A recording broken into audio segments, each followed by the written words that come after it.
was a beautiful lesson for me at that time, for example, to that each of us has a specific journey. And I also realized in my life, at least in my relationship with her, that she's been a beautiful teacher. So sometimes we have these expectations of you need to do well in school, but when you don't fit in, what is the other purpose? And so for me, she's been probably one of the most relevant teachers about acceptance, about fully loving unconditionally that being that is right in front of me. And I started to receive that lesson, then she started to get better.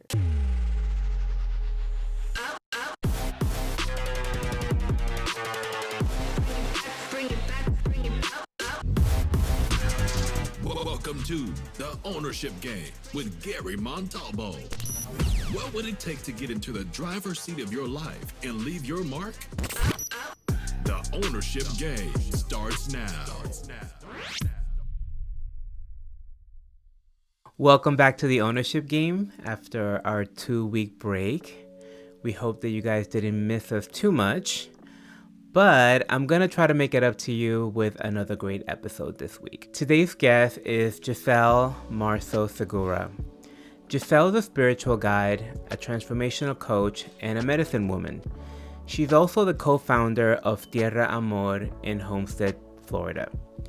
But before she was all of that, she was a mother who embarked on a mission to help her daughter with special needs navigate life and the mental health problems that she was struggling with. In this episode, Giselle opens up about all the challenges that she faced and the many gifts that came along with those challenges once she got quiet, asked herself some tough questions, and really, really listened. Okay, so the first place I want to start is, how does a woman from the Dominican Republic end up skillfully trained in the arts of Native American ceremonies and practices and so let's start at the beginning. Tell me a little bit about your journey and what was it like for you growing up, because you grew up in the Dominican Republic, right? I did not. You did not? Okay, so great. Not. I assumed. So talk to me. I was born in the Dominican Republic. My father is from Cuba. My mother is from the Dominican Republic. And we moved to Venezuela when I was about 5 years old. So part of my childhood, I lived in Venezuela, and it was a beautiful experience. My father had business there, and then we moved for a couple of years during a difficult time in Venezuela back to the United States. I lived here for a couple of years, went to school in Miami. I didn't speak English, so I kind of learned right there. I was thrown into the fire and I just learned while I was in school. And then we moved How old were you then at that point? I was it was 8th and 9th grade, so I must have been maybe 13 around. So you were already a little person. I was a little person, but I have to deal with a lot of the culture, it was very, very different than what I was used to. And also the humor and the cynicism sometimes. I just took everything personally back then. And so it was a challenge. But I learned. And then we moved back to the Dominican Republic, and I finished high school there. And my dad was at that time very controlling, and just so I needed to leave, and so I went to school. I spent a semester in Tulane, and then moved back here to Miami to finish college. I ended up doing college I did my 4 years in 2.5 years. So I packed up credits. I graduated by 19. And wow. Yeah. And so fast forward, I was married at 21, married my beautiful husband now 26 years this year, and we have 2 children. And So you met Gabriel here in Miami, in the we Miami met in area? Miami. Yes, Okay. yes. I invited him. Okay. I asked him to dance, and Really? yeah, and that was it. That was it. Yeah. I love that. That totally makes sense because he's a little shyer than you, right? Like I can totally see No, that. no, no, no. No, he's No, he's not. totally not Okay. shy. I'm the shy one. I don't know what happened at that moment, really. Really? It was very much out of character. Yeah. So yeah, so we have 2 children and now they're adults. But my daughter, since the time she was born, she's had a really hard time trying to land here on Earth. I think that's just like the perception and trying to fit into to the way we do things, the way we learn, the way we speak. So learning for her was very, very challenging, and growing up for her was very, very, very difficult. So we did a lot of therapy and all kinds of things. And the challenges, what we were doing and following all the recommendations of psychologists, and things were just not working. She went from school to school. We ended up taking her to a special school, and at some point in the middle of the year, she was in 6th grade, they said we can't help her anymore. And I said, okay, so what am I supposed to do? Because you are the specialist and I am just a mother, and I don't have. And so they said, you need to homeschool. And I'm like, what is that? I didn't know what homeschooling was back then. Yeah. And so I was left in the middle of the year. It was December. We started homeschooling in January. I had checked with the therapist as well to make sure that we were actually doing the right thing. And they said, yeah, homeschooling is a great option. So that really raised a lot of questions. How do I, and throughout our lives, like, what are these challenges? Why are they coming into my life? Is there something I need to learn from this? Is there something I'm not seeing? And also parallel Were to you that. were you asking, sorry, Yeah, Giselle, yeah. were you asking those questions back then as well, or this is you now looking back? You No, okay? no, I was asking. I've always been very curious about life and about the Okay. experiences of life, especially because these things, for me, just certain things just didn't make sense, didn't gel, and there must be something that I'm not seeing. And at that time, also, my daughter had this capacity to have conversations with, call it, spiritual beings.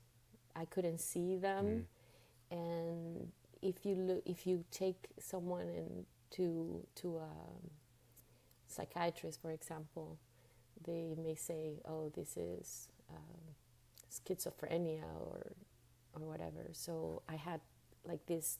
Let me just pause before I move into going in that direction. There must be something I don't know. And she had that was her way of managing, is to get in her room and just have conversations. And at that time I was very I didn't I don't I didn't have a spiritual life. I grew up Catholic, and for me some of the symbolisms and I just couldn't relate to them in the way they were taught to me. And so I just didn't know what spirituality was, and I just was really resistant to anything spiritual. But the challenges with our daughter raised those questions, and I when I started homeschooling her, I also had a professional background in marketing. I used to work for a cable television conglomerate that catered to Latin America. I also had my own business of design, and so I had to let that go to be able to take care of her. And so at that time, just being a mother, taking care of my child, educating her, but I couldn't develop myself professionally. And so I'm like, why? I have so many gifts, so many talents, so much to offer. And so part of my prayer was like, please show me a sign. Let me put me into service. How can I be of service? And so I also wanted to write, and so I started writing. Part of, I guess, managing. Writing was part of my way of also managing my own grieving of all the changes, having to quit my profession and take care of my daughter, trying to find my identity. And I signed up for a writer's retreat in Sedona. And the whole way of how that came about was very magical. Like at some point, like that was a moment where I was very rapidly manifesting certain things, and I was surprised about how that was happening. Like I went to an airport and I said, "Oh, I think Pamela, which is the wife of my mentor, my brother from the Navajo Nation. I think Pamela, she's a writer actually, and she works with entrepreneurs. And I had read some of her wonderful books, and whenever I read books that I enjoy, I make friends.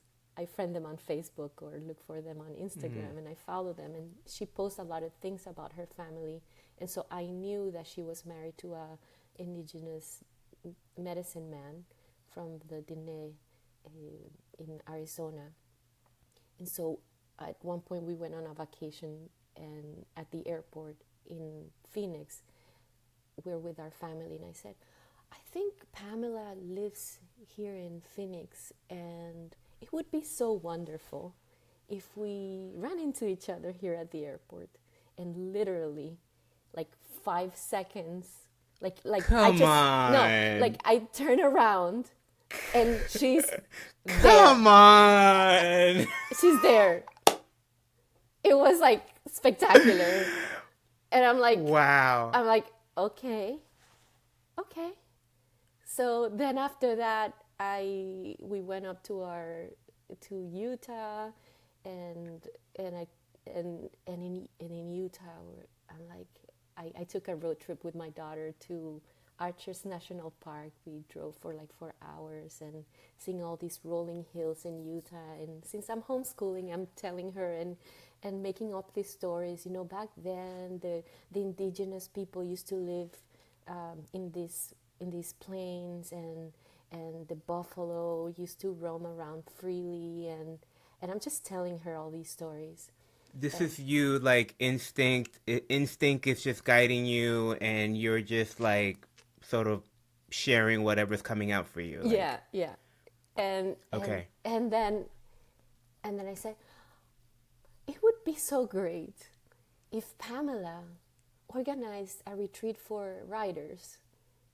And the next day, Are you kidding me I right now? receive an email. The next day, I receive an email.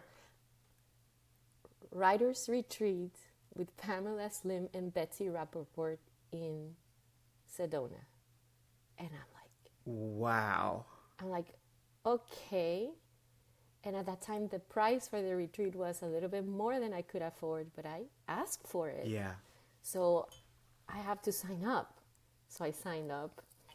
And then it would be so great if Pamela had a space for her husband in this writer's retreat, so that we can listen and learn about her, the Diné ways.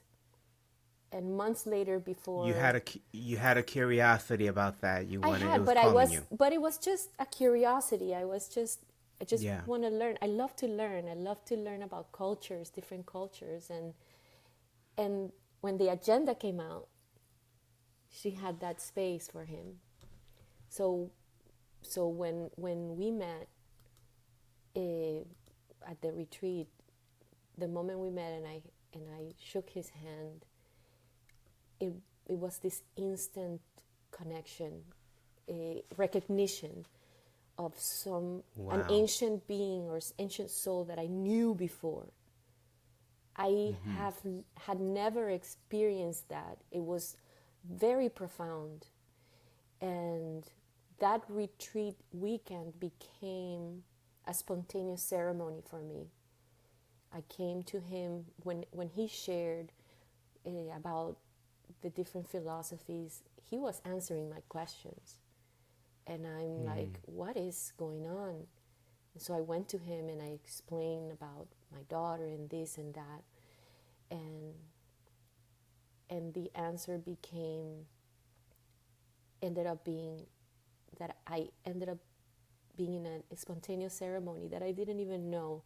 I didn't know these ways, and but I just allowed that special moment to occur and allow myself to receive. And I during that time I was when that special moment happened, I started crying, and I uncontrollably, I just couldn't explain it, but I allowed myself to feel whatever was taking place and just to receive whatever that was. So at the end of that ceremony, it was like time and space had stopped, and there was no plant medicine, no nothing. It was just the energy of the universe. And at the so when that at the end of that ceremony, he said, "Tonight you're going to dream. Pay attention to your dreams." And I didn't dream back then. When I went to bed, I would close my eyes and I wouldn't remember my dreams. So I was like, okay. And so that evening, when I went back into my room, I received a gift, and it was a gift of this embrace and embodied experience of this unconditional love that sustains us all. And for those of us who, for example, been to church or go to church, there is this saying that would say, "Lord, I'm not worthy to receive you, but only say the word and I shall be healed." It was that significant. And Yeah. I just felt that I really wasn't worthy to be. It's one of those. It's that uh, back then, that kind of unconditional love is the kind of love that I had read in stories of people who have had like a near-death experience and come back to tell their story. But I didn't even think it was possible for me. I didn't even think I deserved it. And I also received vision as well. I wouldn't call it a dream because even until today, I hadn't had a vision like that. Everything became blue bioluminescent, a place that we had been to meditate with the writers of the group. One of the mountains, it was like just revealed itself in stars and just was breathing life, and it was so vibrant that I thought I was going. I didn't know what is this? What is this love and this bliss, this joy? And I understood probably weeks later, or maybe later on, that is the love that is where we come from. All of it, all of us. Nobody, no matter what you believe in, who you are, your color, what you've done, it doesn't matter. It's all of us. But having that direct experience of that love created a compass for me that that I said to myself, I I'm going to become an instrument of this love. And whatever doesn't reflect that, I'm going to start to release it. And so that experience marked a turning point in my life where I started to do my own personal work of remembering who I am. And also, I had the blessing of reconnecting in this lifetime with this beautiful brother that I have known from other lifetimes, places, and spaces. And he's been walking beside me through very challenging moments in my life throughout my journey, and also passing on these ancient ways that I now carry as part of my medicine and that I put now into service many years later. Wow. Okay. I just, and I think it's just really important to take a moment to really highlight that all this experience that you're having is really outside of your wheelhouse. You know, like you have never experienced anything like this before. You don't have vocabulary for this. Like you don't even like you know, you grew up in a Catholic church, so it's very sort of formal in its teachings and in its experience of spirituality and relationship to God. So this is like completely like a whole, like you just literally stepped into this whole different world, and all this weird, you know, stuff started to happen. Weird because, you know, you don't know what's happening, right? So it could only be experienced as weird. Um, so it's really radical what you're talking about, and I'm just really sort of impressed with your ability to be with the weirdness, if that makes sense. Like, because all this stuff is happening, you could very easily dismiss it. Because I think what sort of came up for me, you know, the experience of youth having the thought saying, hey, wouldn't it be interesting if I see Pamela here? Wouldn't that be great? The truth is, as radical as that is, we have all had experiences like that, right? Where we thought, you know, when you go down this tunnel, you start to really learn thoughts are powerful. We are powerful manifestors, and our thoughts have power. Our words have power. So it's really not that unusual, or you know, but I think most of us, what happens is we just go, oh, what a coincidence.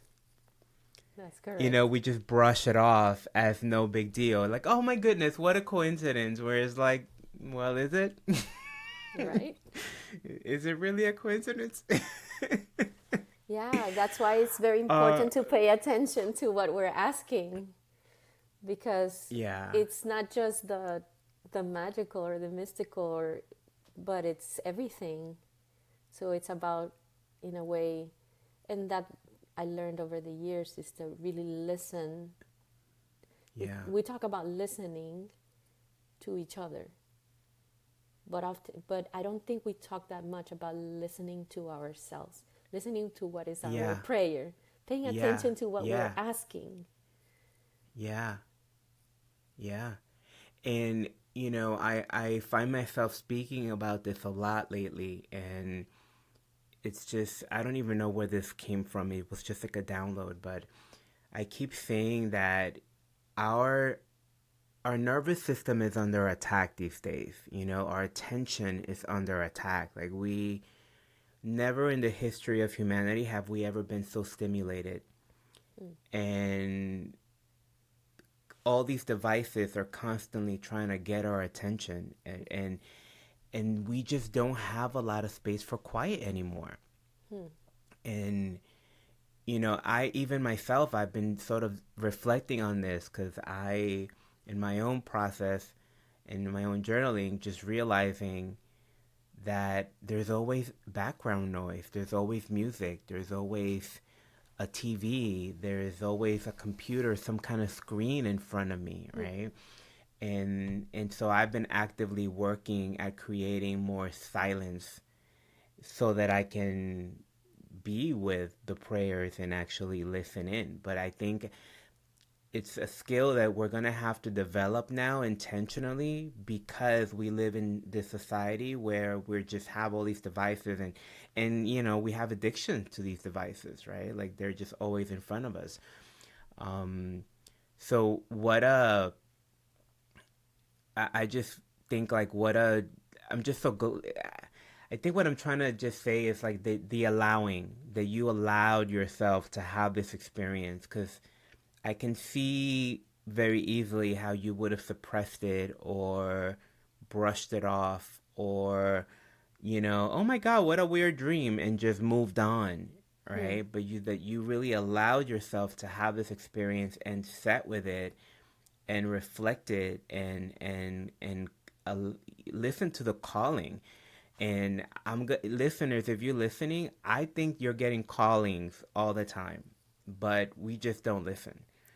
You know, we are getting these messages, we're getting these signs, we're getting this inspiration, these callings all the time, but we just don't listen. And how lucky or how great, you know, I think what I'm experiencing right now is just gratitude that you did, you know, that you allowed yourself, because I also am familiar with the work that you're doing now, and wow, it came from you really listening, and that was the first step, you know. Okay, Yeah. I'm done rambling. No, no, it's beautiful. I mean, you touched on quite a few important topics. One is, I don't see necessarily the attack. Yeah, I think, I mean, yes and no. Yes and no. It's not an absolute, but I think most, we just grown accustomed to a lot of distractions, and a lot of us are deeply uncomfortable with going inside ourselves. To with We think, for example, when we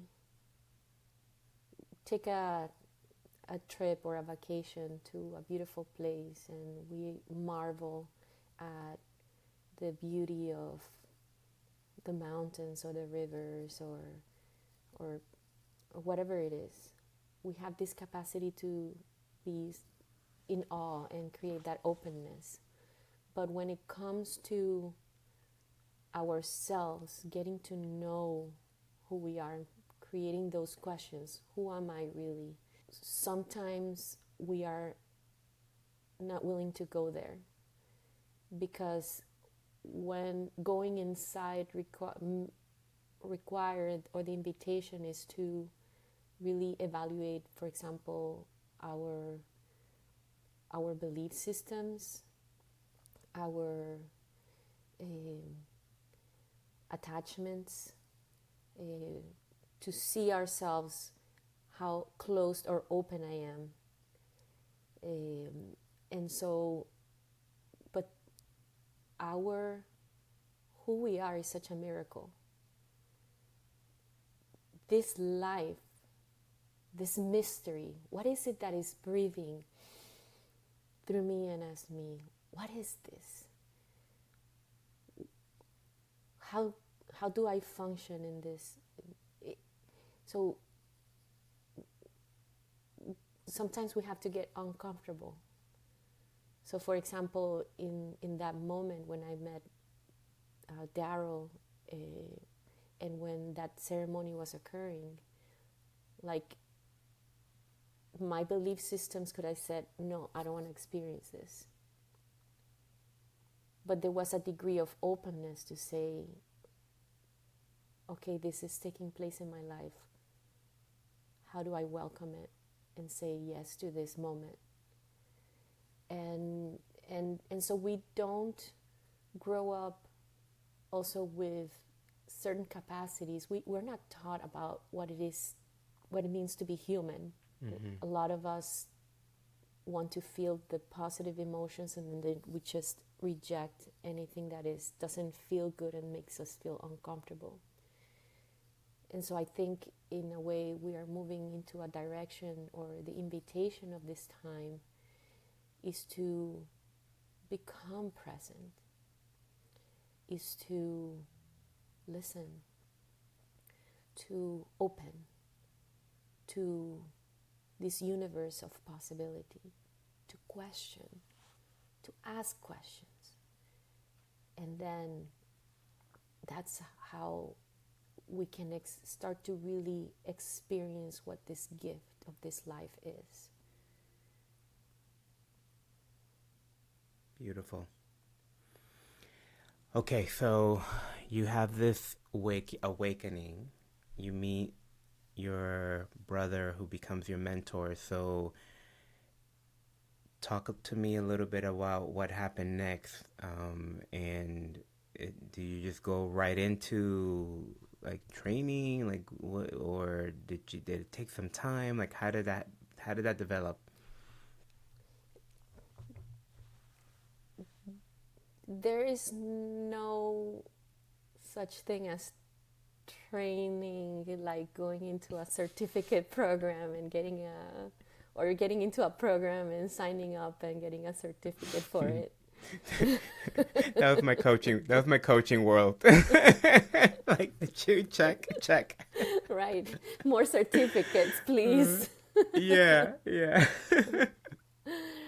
So the training happens in the everyday. You see, I've learned to realize, or I remember because these are all memories. We all know this. We really do. We just don't make space to connect with that. It's a process of remembering. So I had this beautiful brother who, from the very beginning, he says, I am not your teacher and you're not my student. I am your brother, and I'm just going to walk beside you to help you remember.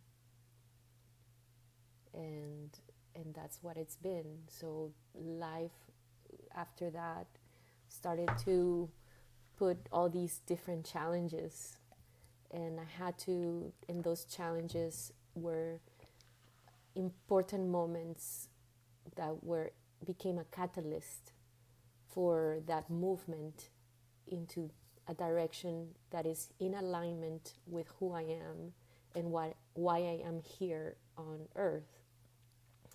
So our daughter became profoundly depressed, and we had an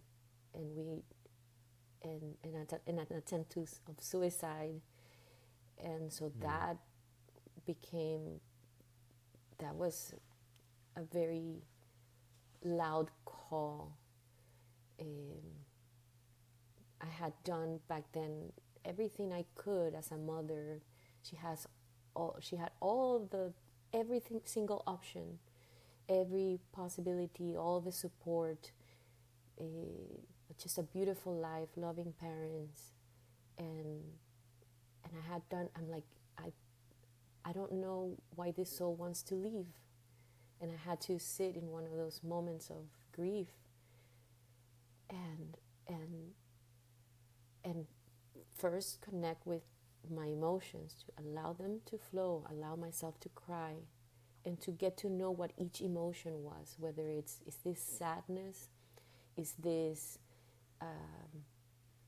guilt, is this fear, is this, what is this? Get to know, like, discern what they were and allow them to be. But also at that moment, and this may sound really harsh for some people, I said, I need to let her go. If she wants to leave,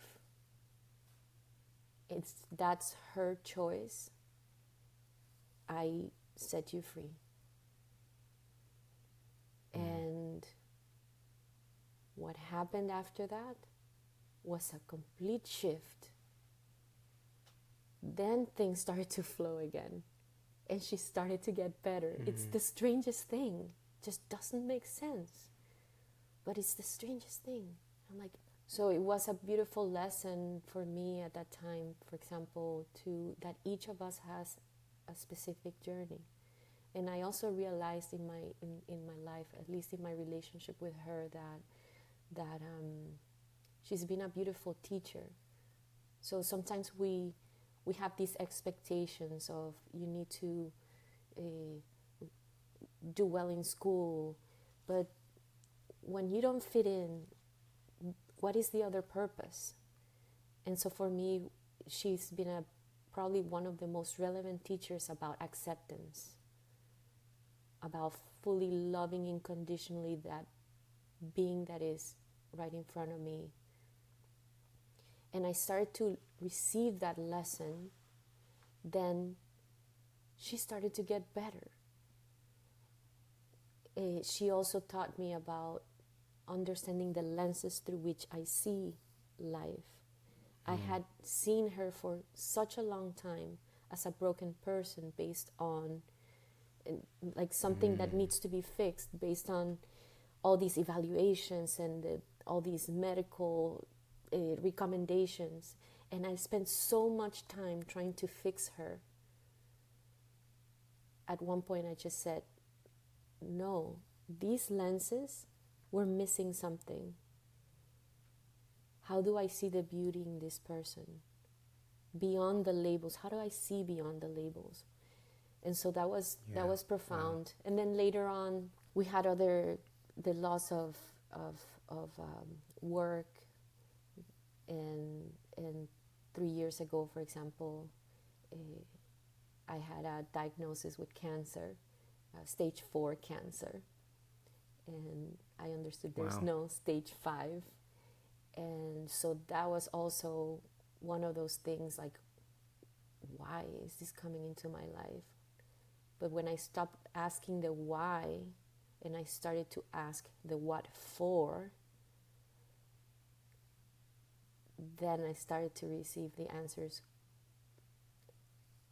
of all these beautiful gifts that are coming into my life, and life itself transforming me into the person that I am today.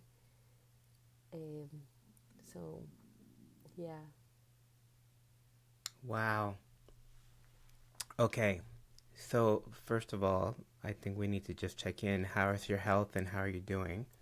I'm doing wonderful. It's been, and thank you for asking.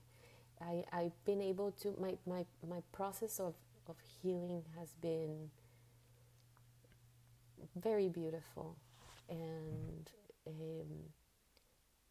I've been also blessed that I have had the tools to help me get to a different level of perspective, different layers of perspective, to understand the reason or the purpose why this is in my life and how to take care of it.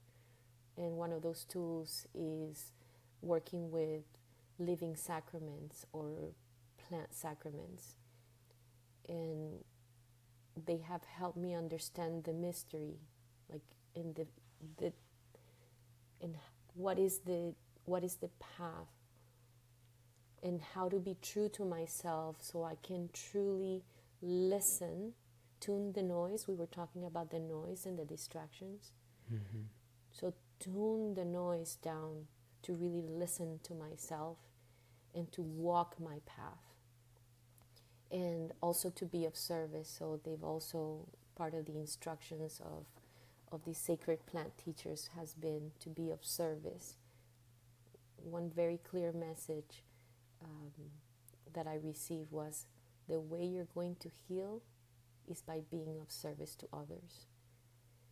And that's what I do.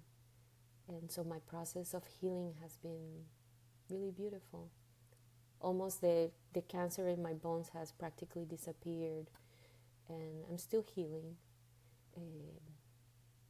but I'm serving as well. I'm still healing. I haven't figured it out in the sense of healing completely. Yeah. But but I have been able to recover beautifully. I live and that process has helped me truly live, and like really, like it's been like a loud call to like really slow down and pause and move at a different pace and let go of all these distractions so that I can really tune into my path. So, you, this calling to be in service, when, I guess I'm curious about when specifically did you get that calling, and how did you figure out what that was going to look like or what that meant for you? Because I feel like a lot of times we get caught in the how, Mm-hmm. right? We get stopped in the how am I going to do something? What does that look like? And it stops us from answering the call. So I'm curious about your process, and how did you sort that out? Hmm. So that the calling I've had of being of service, I've had it for a long time, for Mm. from a very very young age, and then when all this shift happens, eh, the shift happened. For example, when with my daughter, when I had to homeschool her, and I asked that prayer of, please, I have so many gifts, please put me into service. And sometimes we think that being of service is some big thing, like let me start on a foundation or let me do this big project, Mm-hmm. or no. But the Mm-hmm. way the the calling was being slowly revealed through the experiences of my life in that present moment. So we have to go and take care of the simple things first to get to these bigger things. And so life is giving us that guidance. Every event or every experience that is in our realm of experience is exactly what we need in that moment, which is part of our journey. At least that's what I know to be true for me. And so I had to be with my daughter at that time. That was my way of service. I wanted to be somewhere else. I wanted to do Mm. something else. But I needed to take care of that. And then I needed to be present in my life, or I needed to be more, um, I don't know, just present with just the simple things like washing the dishes. And so part of the invitation in my journey has been to take care of me first.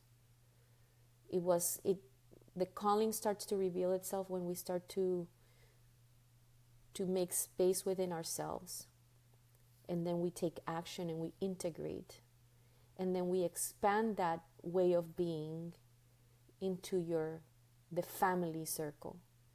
And so naturally everything started to happen, to unfold naturally.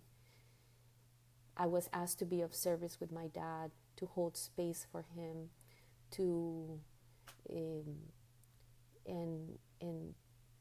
and then that unfold, his healing then led to us gathering with my brothers and sisters from my dad's first marriage, and my brother from his second marriage, and we gathered together as a family to heal together. So the invitation has been like, take care of here first, take care of family, and then expanding it into the community. And it's kind of like a ripple, like that water, the drop of Mm-hmm. water.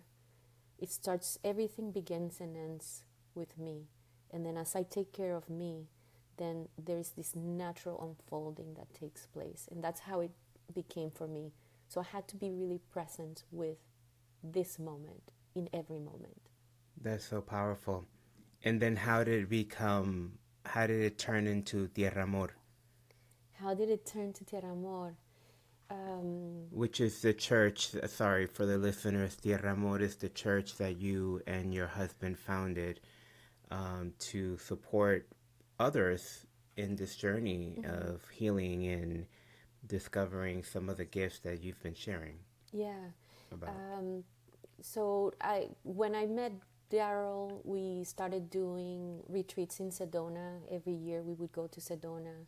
I would take a group there, and I always wanted to invite people in the community. And for some reason, the group that showed up was immediate family and immediate friends. So that was part of like, I'm like, why, we have this retreat. Why people can't show up? And but it's like, nope, the group is the group that needs to be here right now. This is part of your journey and your process.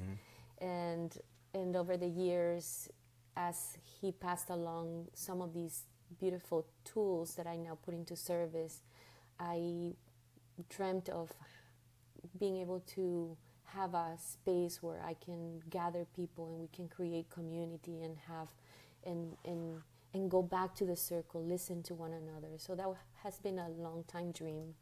And so at some point our daughter left home. Um, she decided to fly and become independent and have and start a new journey for herself. And so my husband and I were left alone at home, the two of us.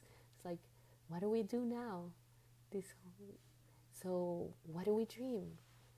And we're like, well, I would like to move away from the city and have a piece of land. And okay, so what does that look like? And and and it's like, well, for me, it needs to be a land that is not only our home, but it's also a place where we can come and gather. And so finding this land was very magical too. And so we moved to this land and started to and the cancer itself was also the like the spark that's like of the spirit of that loud cause, like, okay, so that you have a lot to offer, and for some reason you're also holding yourself back from doing what you're supposed to be doing. So now is the time, do or die kind of thing. And so yeah, that became that extra push that said it's kind of like life or death. And so we finally, it gave me the courage to finally step into what I've always known I was supposed to be doing, but didn't have somehow maybe the courage or the determination or whatever it is. I don't know what it is. And it's been so beautiful. We hold space for people using the tools that have been the most relevant in our personal journey to be of service to others and hold space so that we can all remember who we are. That we release all these baggage that we've decided to carry. It's time. We don't need that stuff anymore. We all deserve to have a joyful life. We all deserve to remember the love that we are. This is a time when we are remembering, moving from being an unconscious creator to a conscious creator. So we don't create the same, what we just, like, so that we don't create the same things that we've been creating as a humanity. The same crap that we've been creating as a humanity. This is a time for us to really remember we're part of the same human family, and there are universal principles. But we need to, it begins by looking inside at least that's how I know what I know to be true for me at this moment. Yeah. So beautiful. And I think it's a good place to kind of wrap up there. Um, the thing that really, that I kind of want to end with highlighting is your process really was personal in that you started. I love that you started with like, let me take care of me. Mm-hmm. Let me look at healing myself and what do I need, and then it's like, okay, now family and my bigger circle, and I love that because I feel like that part often gets missed, and so, being of service, it's like somehow collapse with being a martyr.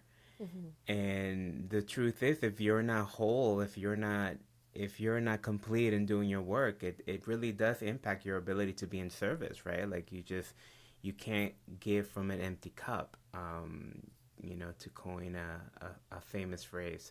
So I just love that that was part of your journey, and that's sort of the message that we're ending with. Um, so I want to have you back. I want to have you and your husband back because I really want to talk about some of the work that you guys are doing in Tierra Amor, and I love to share some of my personal experiences there as well. I think you guys are doing really fantastic work, and the space that you have created is just so loving. I mean, I think that's the palpable word for me. It's like you walk in and there's just this beautiful container of love, and I love that your philosophy is really about supporting people and remembering who they are. Hmm. So, because very often a lot of these experiences, or a lot of the people that facilitate these experiences, I think can create the notion of like, let me help you fix yourself, or let me, I have the answer, but you guys are very humble, and I don't think you position yourself as teachers as much as like space holders. Like, Mm-hmm. you know, um, and I think that's relevant in your philosophy of we just help people remember who they are. And that's beautiful to me, and I'm so grateful for our friend Jennifer Garcia bringing us together, and having you be part of my life, because you guys are doing really beautiful work, and I can't wait to continue being a part of your community. Mm. It's such a blessing. Thank you so much. For us has been also, I think a key point is to be in integrity. Like our life is our message. And so it's about, in a way, just modeling so that we can, because we're mirrors of each other. And so if you're seeing Yeah. a beautiful thing in the mirror, that's who you are. That's exactly, we're just reflecting who you are. And you are reflecting also who I am. So it's so beautiful when we start to realize what that is. Yeah. Thank you, Giselle. It's been wonderful having you on the show. Thank you. The theme to today's podcast for me is listening. Not just listening to others, as the act of listening is often positioned, but also listening to yourself. Listening to your instincts, listening to your intuition, and listening to the lessons that our struggles are often here to teach us. I think that we're being spoken to all the time, but we often doubt it. We ignore it. We brush it off as just silly thoughts, coincidences, or figments of our imagination. But maybe, just maybe, it's more than that. Think about how many times you wish you listened to your gut, to your instincts. How many times have you been getting a call to do something and you push it aside and you ignore it and you ignore it until one day it just lands on your head and you can't avoid it anymore? When it comes to learning how to listen, I think there's two things that we have to consider. The first, we aren't really trained to listen. There's a great deal of effort put into learning how to communicate, learning how to influence, learning how to lead, But when it comes to listening, we're mostly taught to listen just so we know how to respond. It's an automatic reactionary type of listening. The second thing is, it's important to acknowledge that in today's world, it's actually difficult to listen. We're constantly being spoken to. TV or music is always playing in the background, and when we step away, we plug earphones so that we can carry the noise with us. Our attention is constantly being grabbed one way or another. We are adverse to actual silence. Like the boogeyman coming to get you at night, we run away from it. So it's difficult to listen. This week, I want to invite you to create some quiet. Turn off your devices, spend some time alone in the quiet with yourself. Allow your nervous system to rest, and ask yourself some of those important questions that you've been avoiding. Have the courage to listen and receive your answers. As always, thank you so much for joining us this week. If you've enjoyed this episode and you want to support the podcast, depending on the platform that you're on, you can click, you can like, you can follow, you can leave a comment, and most of all, please share the episode with someone you think will benefit from this message. I will see you next week, and until then, happy listening. Thanks for listening to this episode of The Ownership Game with your host, Gary Montalvo. Make sure to like and comment on your favorite podcast platform, as well as subscribe so that you never miss an episode.